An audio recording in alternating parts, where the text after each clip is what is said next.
Now for the final presentation, I'd like to introduce Dr. Bruna Longo. Bruna is a postdoctoral research associate in the Department of Biological Sciences in the University of Limerick. Thanks, Bruna.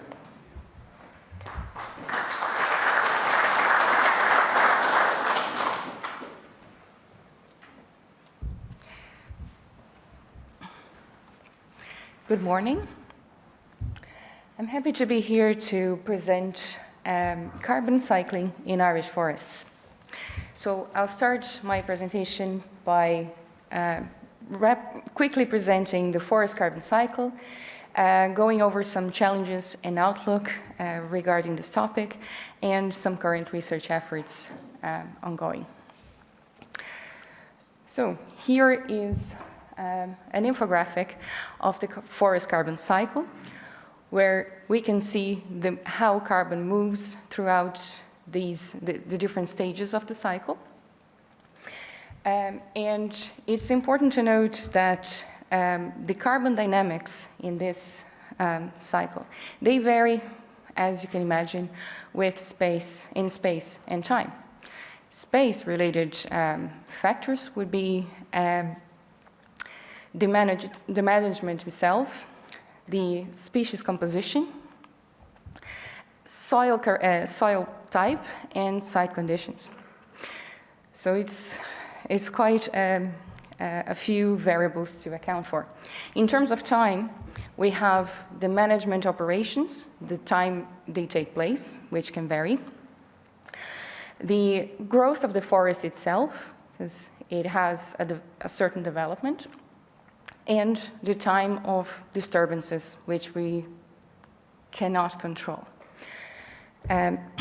So in terms of species selection, which is a hot topic at the moment, in terms of carbon, there are two important considerations. So the first one is the rate of sequestration on an annual basis, how much carbon can be sequestered per year, and the long-term equilibrium storage, or the amount of carbon accumulated at a certain point in time.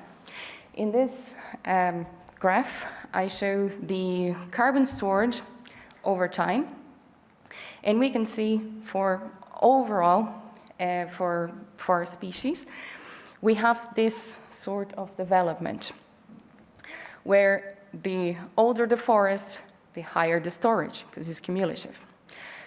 On the other hand, the rate of sequestration, it reaches its peak between young and middle-aged forests. This can also vary according to the species, but in general, this would be the development expected.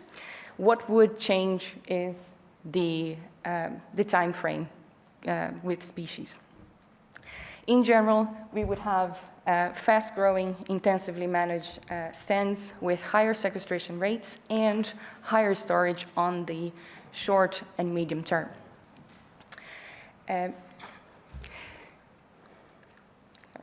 So carbon doesn't stop in the forest.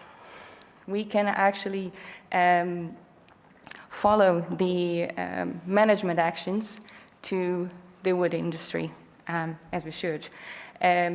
So here I have a graph that shows the carbon stock over time, considering different scenarios. This is how we evaluate how we can make change and if the change is actually good or not. So here I show two scenarios. The one, which is the baseline, an unmanaged forest carbon by the dashed line, compared to a managed forest, in this example, Sitka spruce on sustainable harvest.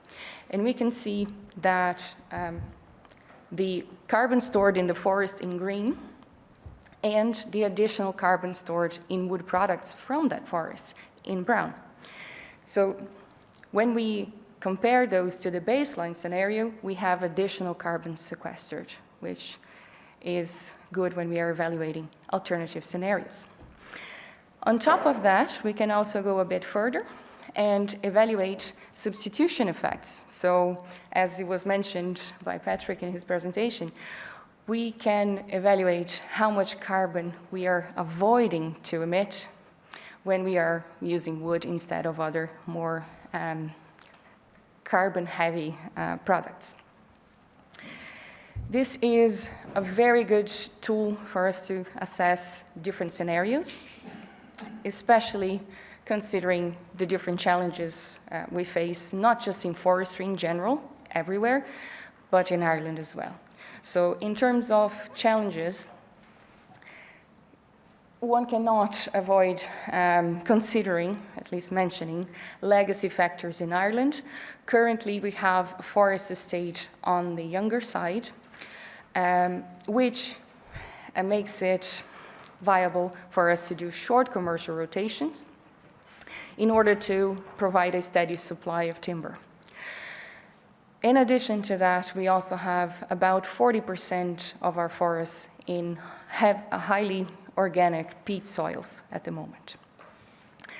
Considering these legacy factors, which are a challenge on their own, I believe the biggest challenge at the moment is to find a balance in this context, to really find a balance between the different purposes we want from forests, so different services we need and we want from forests.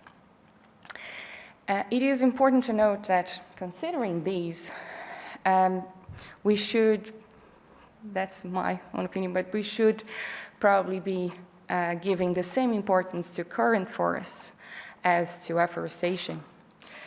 It is very important to consider resilience in forests. This is some of the points that we should be focusing, not just in general, but for me in particular in research. So resilience in forests, in order for us to know how can this forest cope with the disturbances caused by climate change, which are predicted to be more severe and more frequent as time goes by. So we need to know that our forests are able to sustain certain damages, certain disturbances, and how it can recover from those. Research in this topic is not only important in terms of carbon cycle, but also, I believe, it would bring better risk assessments, and it would provide a better or an improved confidence in the sector. Also, current and alternative management practices at regional and national scales to not stay on the stand level, but on national level, and also how these management practices affect the wood products that can be generated from this forest.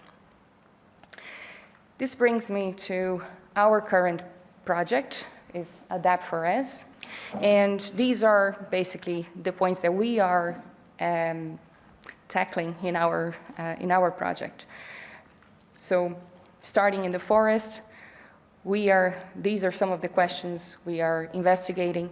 Which forest management choices provide the best carbon sinks? So increasing what are the options that give us more carbon storage? So we will be looking at forest systems, rotation lengths, and how those choices in the forest, how they will impact the products that can be generated from that. And especially the carbon storage, so considering lifetimes, quality of products, and the uses.